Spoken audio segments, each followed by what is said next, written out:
अस्सलाम वालेकुम, मैं मुस्तफ़ा मोमिना और आपको अपने चैनल में वेलकम कहती हूँ। कैसे हैं आप सब। मटर पुलाव बहुत ही मज़ेदार, आसान और बहुत ही कम इंग्रेडिएंट्स के साथ बहुत ही जल्दी बन जाए तो क्या ही बात है।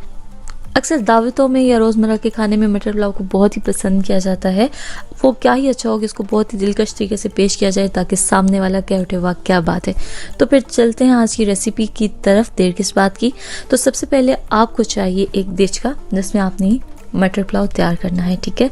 और उसमें हम ऐड करेंगे 3 बड़े चम्मच घी के, ठीक है। ऑयल आप यूज़ नहीं करेंगे, घी में ही बनाएंगे तो इसका टेस्ट परफेक्ट आएगा।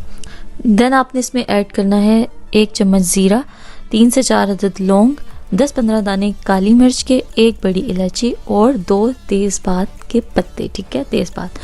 और ऑयल गर्म होगा तो फ़ौरन से भून जाएंगे ये, ठीक है। खुशबू आने लगेगी तो उसमें आपने ऐड कर देने हैं अनियंस यानी कि प्याज, ठीक है।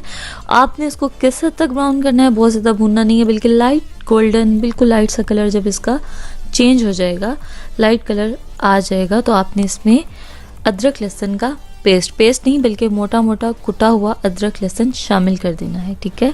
और उसको 1 से 1.5 मिनट भून लेना है, सही है।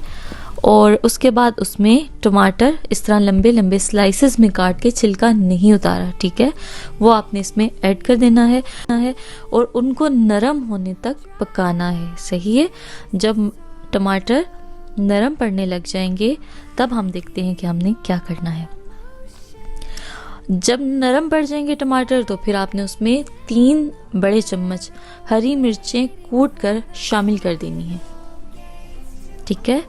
थोड़ी देर पकाना है, तकरीबन 2 मिनट, 1.5 से 2 मिनट पका के उसके बाद आपने 3 चम्मच, क्योंकि 3 प्याली चावल का हिसाब है ये, तो 3 चम्मच मैंने इसमें नमक ऐड किया है। 5 जो रेड मिर्च होती है गोल वाली वो शामिल कर दी है, 5 अदद, ठीक है। नमक आप अपने हस्बे जायका इस्तेमाल कर सकते हैं अपने हिसाब से, क्योंकि चखेंगे कमी बेशी हुई तो उसको बराबर कर लेंगे, ठीक है।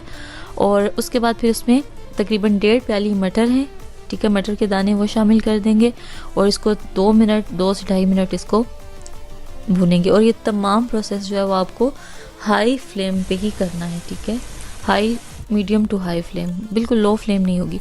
और उसके बाद जब मटर के दाने भुन जाएंगे तो उसके बाद मैंने ये क्लाशें काटी हुई थी अदरक की, ये शामिल कर देंगे। इसको इस टाइम पे ऐड करने का मकसद यही है कि तो इसकी खुशबू बहुत अच्छी आएगी और दूसरा जो है वो टेस्ट भी अच्छा आएगा। उसके बाद कुछ ही हाफ लेमन मैंने काटा है और उसको स्क्वीज़ कर दिया है इसमें, ठीक है, यानी कि चंद ड्रॉप्स ही होंगे लेमन के। उसके बाद ये चावल हैं जिनको मैंने तकरीबन आधा घंटा पहले भिगो के रख दिया था, डाल दें इसी तरीके से। थोड़ा सा धनिया, हरा धनिया काट के डाल दें, ठीक है, इससे इसकी जो लुक है वो बहुत ही अच्छी आएगी गार्निशिंग के लिए। उसके बाद आपने इसको 10 मिनट, 8 से 10 मिनट दम पे रख देना है।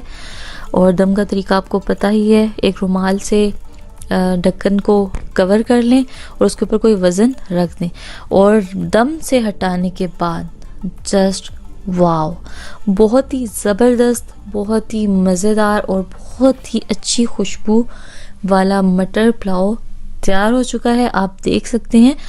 और बहुत ही ज़बरदस्त, ठीक है, और बहुत ही कम वक्त में तैयार हो जाता है। तो ये थी आज की रेसिपी मटर पुलाव, बहुत ही आसान और बहुत ही अच्छे तरीके से मैंने आपको समझाया। फिर भी अगर कोई बात आपको पूछनी हो तो आप कमेंट्स बॉक्स में पूछ सकते हैं, ठीक है। और मैं उम्मीद करती हूँ कि आज की रेसिपी आपको बहुत अच्छी लगी होगी और अगर ये सच है तो आप मेरी वीडियो को लाइक कर दीजिए, चैनल को सब्सक्राइब कर लीजिए और दुआ में याद रखिएगा। मिलते हैं नेक्स्ट वीडियो में, तब तक के लिए अल्लाह हाफ़िज़।